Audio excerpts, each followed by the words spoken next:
Was kostet es, mit dem Fahrrad um die Welt zu fahren und wie finanzieren wir das?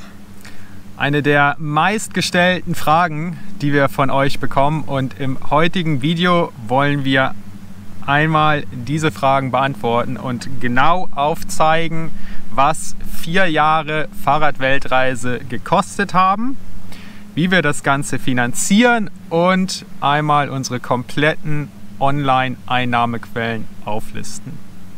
Viel Spaß!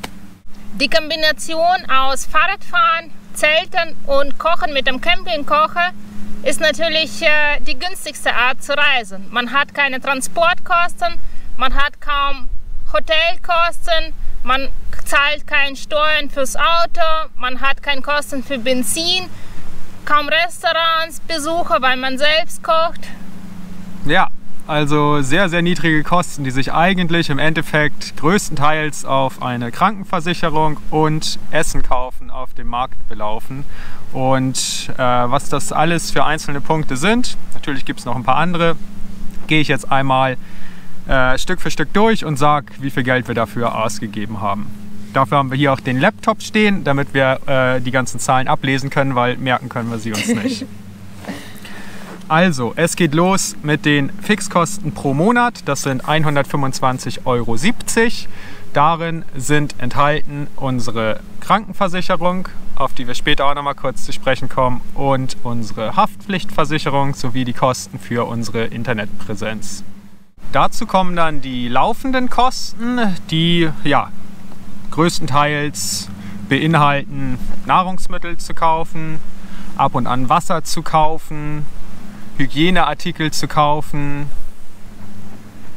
Ja, die 3 Sachen eigentlich, größtenteils. Also so jeden Tag, was man halt so braucht.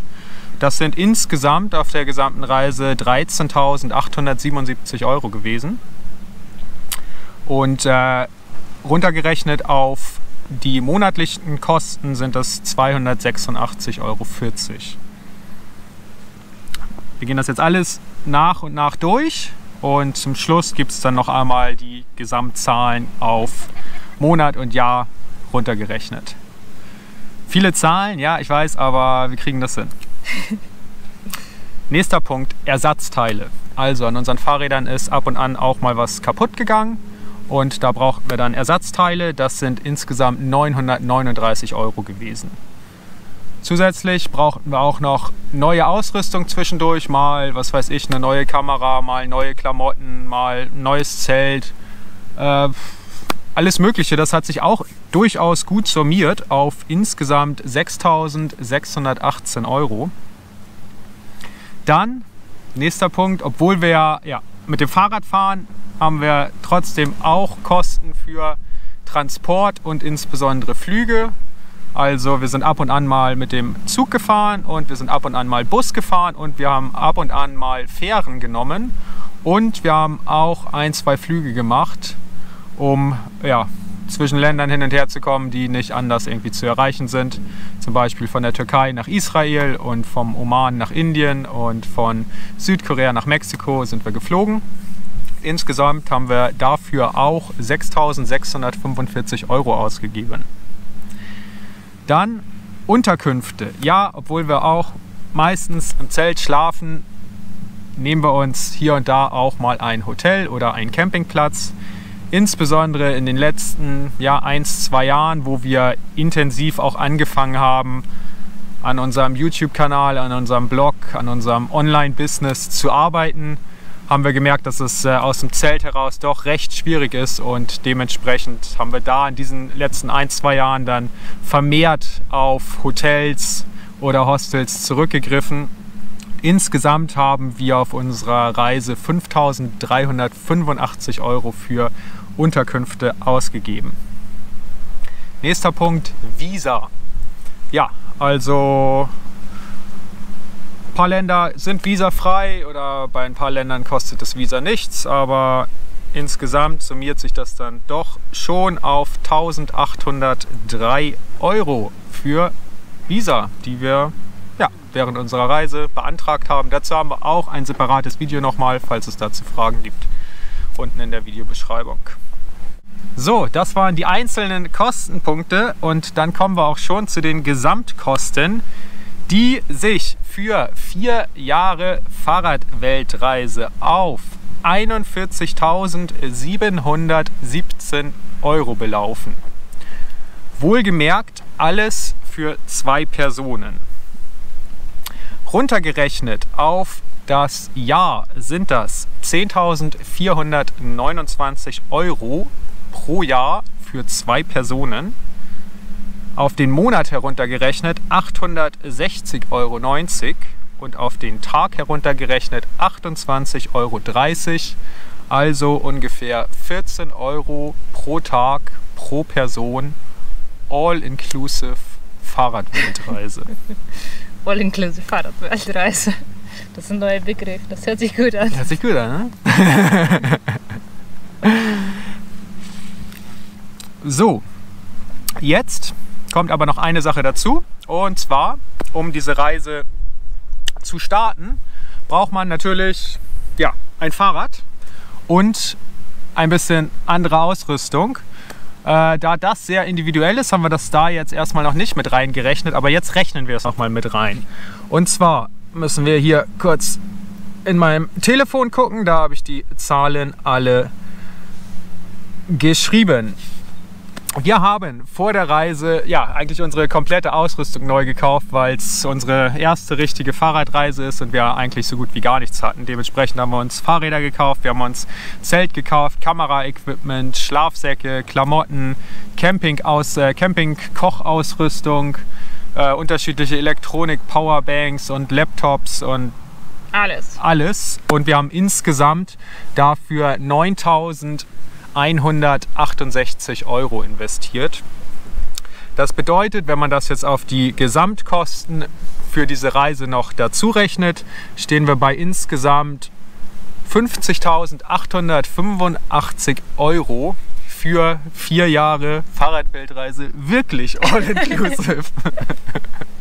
Mit dem Starter-Kit. Mit dem Starter-Kit, genau, mit Starter-Kit, genau. Und das kann man dann auch noch einmal runterrechnen auf pro Person pro Monat 530 €. Das ist das Geld, was man braucht, um diese Reise so durchzuführen pro Person, wie wir es gemacht haben. 530 € pro Monat.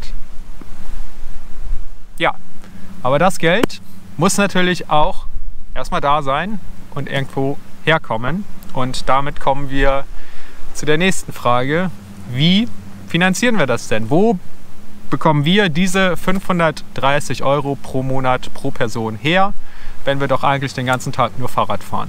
Also vor der Reise war das eigentlich ganz einfach. Wir haben gesagt, ungefähr 9 Monate bevor wir losgefahren sind tatsächlich, ja, wir machen diese Reise. Und ja, wir brauchen Geld und das bedeutet, ab heute leben wir super minimalistisch und sparen die nächsten 9 Monate jeden einzelnen Cent, den wir nur irgendwie in die Hände bekommen können. Und das haben wir auf unterschiedliche Arten und Weisen gemacht. Zuerst unser Gehalt. Olga als Designerin, ich als Maschinenbauingenieur. Da haben wir zusammen 3.650 € netto verdient. Das ist natürlich schon eine Menge Geld. Viele Leute verdienen das nicht. Allerdings gibt es auch viele Leute, die sehr, sehr viel mehr verdienen und zusammengerechnet ist es definitiv unter dem Durchschnittsgehalt, was glaube ich irgendwie bei 3.000 € pro Person liegt. Ja, in Deutschland zumindest. Also dieses Geld hatten wir dann pro Monat zur Verfügung. 3.650 € und davon haben wir dann Miete bezahlt, 600 € für unsere 2-Zimmer-Wohnung in Hamburg und wir haben uns jeden Monat 400 € festgesetzt als maximale Ausgaben für alles andere. Also für Lebensmittel, für ab und an doch nochmal irgendwie essen gehen mit den Freunden, ab und an doch nochmal irgendwie auch ein Bierchen trinken gehen. Ab und an auch nochmal irgendwie U-Bahn fahren oder sowas. Wenn es irgendwie zu regnerisch war, wenn es zu faul war, Fahrrad zu fahren. Aber das musste dann alles bei diesen 400 € drin sein. Wir hatten so eine App, wo wir das immer so eingetragen haben, was wir ausgegeben haben. Und dann hat man das immer gesehen, wie viel man noch ein bisschen hat in dem Monat, ob man jetzt beim Bäcker doch noch was holt oder lieber selbst zu Hause backt. So stimmt, war das. Wir haben das echt mit so einer App gemacht. Ne? Spannend, spannend. Dann haben wir auch noch ein paar andere Sachen gemacht, um halt, ja, also das sind... Also einmal so rum haben wir es halt gemacht, halt möglichst wenig Geld einnehmen, aber dann halt auch versuchen irgendwie noch Geld einzunehmen. Warte mal, was habe ich jetzt gerade gesagt? Also auf der einen Seite haben wir es probiert, natürlich möglichst wenig Geld auszugeben, aber auf der anderen Seite haben wir auch probiert, irgendwie noch unsere Einnahmen zu maximieren. Und das haben wir zum Beispiel mit Airbnb gemacht, also wir hatten eine 2-Zimmer-Wohnung. Und dann haben wir unser gesamtes Leben quasi in ein Zimmer, in das kleinere Zimmer verlagert. Und das große Zimmer, was halt Wohnzimmer war, dann quasi bei Airbnb vermietet. Und das war auch eine ziemlich witzige Zeit. Da hatten wir schon ein paar witzige Leute bei uns wohnen. Aus der ganzen Welt kamen die Leute irgendwie zu uns, weil wir irgendwie so ziemlich, ja, die günstigste Wohnung fast in Hamburg, das günstigste Zimmer irgendwie angeboten haben. Das war schon ziemlich gut gefragt. Nicht so super zentral, aber auch nicht irgendwie so weit weg. Ganz gute U-Bahn-Anbindung und dann halt ja irgendwie super günstig. Und also wir waren echt, ja, doch öfters ausgebucht. Was haben wir noch gemacht? Ja, wir sind Blutspenden gegangen, ne? Genau, zum Blutspenden kriegt man auch Geld. Dann haben wir auch diverse Flohmärkte gemacht und alle unsere Krimskrams und überflüssiges Zeug verkauft. Das ist natürlich ein ganz wichtiger Punkt. Ja. Wir haben alles verkauft, was wir irgendwie an Besitztümern hatten, die wir halt für diese Reise nicht benötigt haben. Also ja, da sammelt sich halt schon eine Menge an. Ne? Irgendwie Bücher und Fernseher und Blu-rays und unsere ganze Wohnung, die ganzen Möbel haben wir halt alles auch über eBay Kleinanzeigen rausgehauen. Die ganze Küche und so weiter, irgendwie alles einzeln verkauft und so weiter. Ein Riesenaufwand, aber so ist dann nach und nach halt die Kohle reingekommen. Und ja, was haben wir noch? Wir waren auch noch Containern, genau. Um auch Geld zu sparen aus Lebensmitteln, um anderen Ausgaben Geld zu haben. Ja, also das ist in Deutschland natürlich auch einfach krass, was da in den Supermärkten weggeschmissen wird. Und ja, wir sind dann abends, nachts in Nacht- und Nebelaktion, haben wir die Supermärkte abgeklappert und haben uns da das Zeug rausgeholt. Ja, die guten Lebensmittel, die halt sonst da, ja, im Müll landen und niemand macht was damit. Und wir haben sie uns geschnappt und gerettet und gegessen und damit halt auch noch Geld gespart. Also mit vollem Einsatz. Alles gemacht. Und dann hat es sich auch ausgezahlt. Es hat sich auch ausgezahlt. Nach 9 Monaten standen wir nämlich da mit 32.720 € auf unserem Konto. Schon eine Menge. Schon eine Menge. Und wenn man davon dann jetzt die Kosten abzieht für unsere Ausrüstung, die wir eben schon erwähnt hatten, die 9.168 €, sind wir losgefahren auf Fahrradweltreise mit 23.552 €. Und wenn man das dann jetzt einmal gegenrechnet, gegen die Gesamtkosten pro Jahr, hatten wir also ungefähr Geld für 2 Jahre. So, aber jetzt sind wir ja 4 Jahre unterwegs. Genau, also fehlt da ja noch was. Und damit kommen wir jetzt zum nächsten Punkt. Also unsere Ersparnisse sind lange leer. Ja, das hat, nach 2 Jahren ungefähr waren sie leer. Und nebenbei, ja, wie ihr jetzt auch hier gerade in diesem Video seht, haben wir uns halt was anderes aufgebaut, nämlich unter anderem diesen YouTube-Kanal und andere Online-Einnahmequellen. Und die gehen wir jetzt auch noch mal kurz durch und erzählen genau, welche Sachen wir da machen. Also was wir hier jetzt haben, das ist halt nicht über Nacht gekommen. Das möchte ich wirklich ganz klar noch mal sagen und feststellen. Dass, wo wir jetzt sind, das hat wirklich 4 Jahre intensiver, harter Arbeit benötigt. Und YouTube ist da wirklich ein sehr, sehr gutes Beispiel, was zeigt, wie hart diese Arbeit am Anfang ist und wie wenig man damit verdient. Denn auf YouTube haben wir vor 4 Jahren unseren YouTube-Kanal erstellt und seitdem haben wir auf YouTube 8.700 € verdient. Das läuft halt über die Werbeanzeigen, die von YouTube geschaltet werden, die Unternehmen bei YouTube kaufen und wir bekommen halt einen prozentualen Anteil von diesen Einnahmen ab. Also in 4 Jahren haben wir 8.700 € auf YouTube verdient, wovon allerdings im letzten Jahr, also in den letzten 365 Tagen, 6.900 € sind. Das bedeutet, wir haben in den ersten 3 Jahren so gut wie gar nichts eingenommen und jetzt in dem letzten Jahr rentiert es sich langsam. Die Arbeit von 3 Jahren oder von 4 Jahren jetzt, sage ich mal, zahlt sich jetzt langsam aus und die Einnahmen steigen. Und ja, das zeigt es halt, man muss halt lange arbeiten. Und wir haben das Ganze natürlich auch gar nicht mit der Intention gestartet, damit Geld zu verdienen, sondern wir haben am Anfang unserer Reise gesagt, ja, wir wollen einen Blog haben, wir wollen Facebook und wir wollen Instagram haben und wir wollen einen YouTube-Kanal haben und komm, lass uns einfach mal irgendwelche Videos hochladen. Und wir haben einfach mal hier, mal da ein Video hochgeladen und wir haben andauernd gefilmt und ab und an mal geschnitten. Das ist halt auch der Grund dafür, warum wir jetzt mit den Videos so weit zurückhängen, weil wir es halt am Anfang einfach nur so aus Spaß gemacht haben. Einfach nur gesagt haben, hey, wir laden ab und an mal ein Video hoch.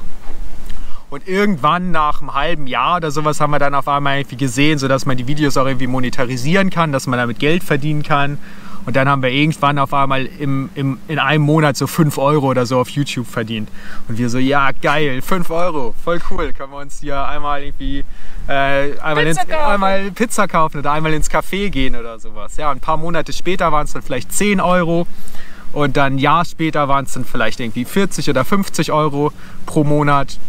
Ja, und jetzt im letzten Jahr haben wir halt 6.900 € mit YouTube eingenommen, was ungefähr, was sind das jetzt irgendwie, gute 550 € oder sowas durchschnittlich pro Monat.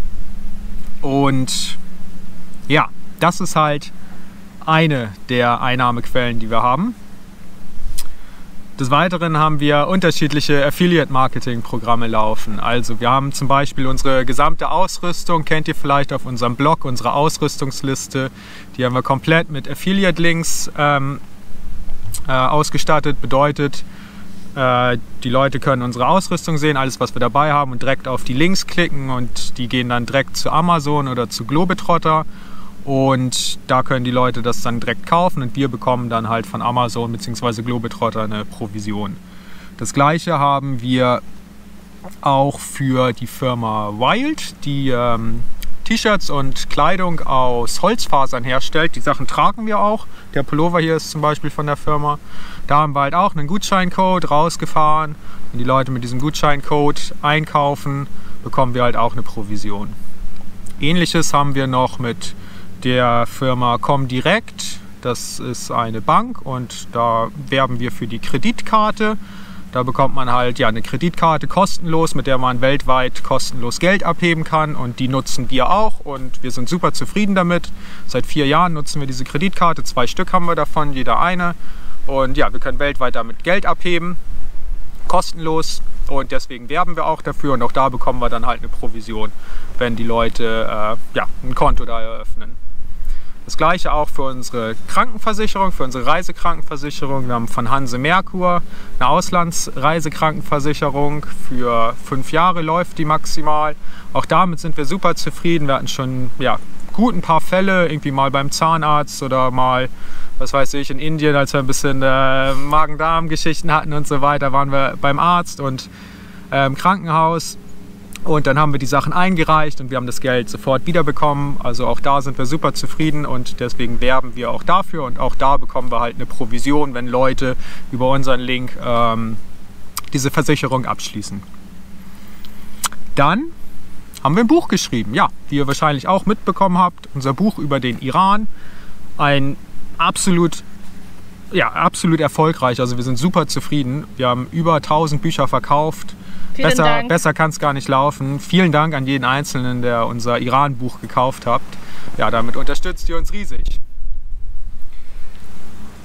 Im gleichen Atemzug, damit möchte ich dann auch nennen unsere Spenden und unsere Unterstützer auf Patreon. Ein riesengroßes Dankeschön an jeden Einzelnen, der uns über PayPal eine Spende zusendet oder uns auf Patreon unterstützt. Unglaublich. Wir wissen es so sehr zu schätzen. Wir danken euch so sehr. Vielen Dank. Dankeschön. Auch das ist ein Teil, der es sichert, dass wir weiter reisen können und weiter Videos für euch produzieren können. Und das ist halt auch das, worum es uns eigentlich im Endeffekt dann geht. Wir wollen hiermit nicht unbedingt jetzt irgendwie Millionäre werden oder sowas. Das ist vielleicht auch gar nicht möglich. Wir wollen halt unsere Kosten damit decken und versuchen, weiter so leben zu können, um halt weiter Videos zu produzieren und das halt diesen Kreislauf, sage ich mal, am Laufen zu halten. Genau, quasi so diese Kombination aus Reisen und euch die Videos zeigen, euch inspirieren und als Nebeneffekt oder quasi als Rücknahme sozusagen das Geld für die weitere Reise. Und das finden wir im Moment ganz toll und das Lebensstil gefällt uns jetzt. Ja. Mal gucken. Eine weitere Sache haben wir noch, eine weitere Einnahmequelle und das sind die Postkarten, die Illustrationen und die Linoldrucke von Olga. Die selbstgemalten Postkarten, die Wasserfarben mit Wasserfarben gemalt und die Linoldrucke, die verkaufen wir gedruckt. Genau. Die verkaufen wir in unserem Online-Shop von Etsy und auch da haben wir dann eine weitere Einnahmequelle. Also das sind dann insgesamt, sage ich mal, mit YouTube, Amazon, Globetrotter, Comdirect, Hanse Merkur, Wild, Buchverkauf, Spenden, Patreon, Postkarten und Linoldrucke 10 unterschiedliche Einnahmequellen, die sich dann halt alle summieren und uns es ermöglichen, diese Reise so weiter fortzusetzen und euch entsprechend mit hoffentlich interessantem, inspirierendem, lustigem, abenteuerlichem Content versorgen zu können. Und wir hoffen, dass wir das noch ganz lange so weitermachen können. Und bedanken uns nochmal an dieser Stelle für euch, für eure Unterstützung. Denn wenn ihr nicht dabei wärt, wenn ihr unsere Videos nicht gucken würdet, wenn ihr uns nicht unterstützen würdet, dann könnten wir es so, wie wir es jetzt machen, nicht machen. Unsere Ersparnisse hätten für 2 Jahre gereicht, dann wäre die Reise zu Ende gewesen. Und so haben wir jetzt mit unserer Passion, sage ich mal, auch mit unserer Lebenseinstellung, mit dem, was wir lieben. Wir machen das, was wir lieben. Damit haben wir es jetzt geschafft, auch im Laufe der Zeit eine Einnahmequelle zu generieren. Und das ist halt, glaube ich, auch eine sehr interessante Lektion fürs Leben. Wir haben einfach vor 4 Jahren gesagt, scheiß drauf, wir kündigen unsere Jobs, wir machen das, wir gehen auf Fahrradweltreise, es wird schon irgendwie funktionieren, wir werden schon irgendwie irgendwas finden, es wird sich irgendwas ergeben und wir haben jetzt erstmal genügend Geld für 2 Jahre oder was, da kann gar nichts passieren, wenn es uns nicht gefällt, können wir immer noch einfach zurück und uns einen neuen Job suchen, wir haben ein bisschen Geld auf dem Konto, kein Problem. Und wenn es uns gefällt, dann wird sich irgendwas anderes ergeben und so ist es auch gekommen. Wir tun einfach nur das, was wir lieben, mit dem Fahrrad durch die Welt reisen und daraus hat sich dann das so, wie es jetzt ist, entwickelt, dass wir damit sogar eine Einnahmequelle generieren konnten.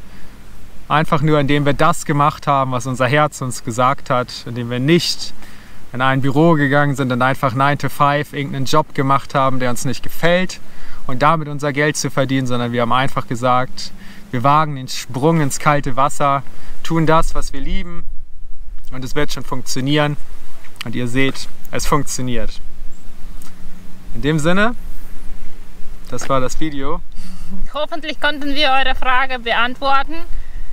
Wenn ja, dann einen Daumen. Wenn nein, noch Fragen unter dem Video. Falls irgendwas doch noch nicht klar sein sollte, wir haben versucht, das irgendwie alles hier einzublenden und so weiter, wie ihr gesehen habt. Wir hoffen, die ganzen Rechnungen und so weiter waren einleuchtend und auch die Prinzipien, wie wir das Ganze jetzt machen, waren einleuchtend. Und ja, schreibt einen Kommentar, gebt einen Daumen nach oben und abonniert unseren Kanal, wenn ihr noch nicht dabei seid. Es kommen noch ganz viele wundervolle Abenteuervideos aus der ganzen Welt auf euch zu. Dementsprechend sehen wir uns im nächsten Video. Vielen Dank, dass ihr dabei wart. Ciao. Ciao.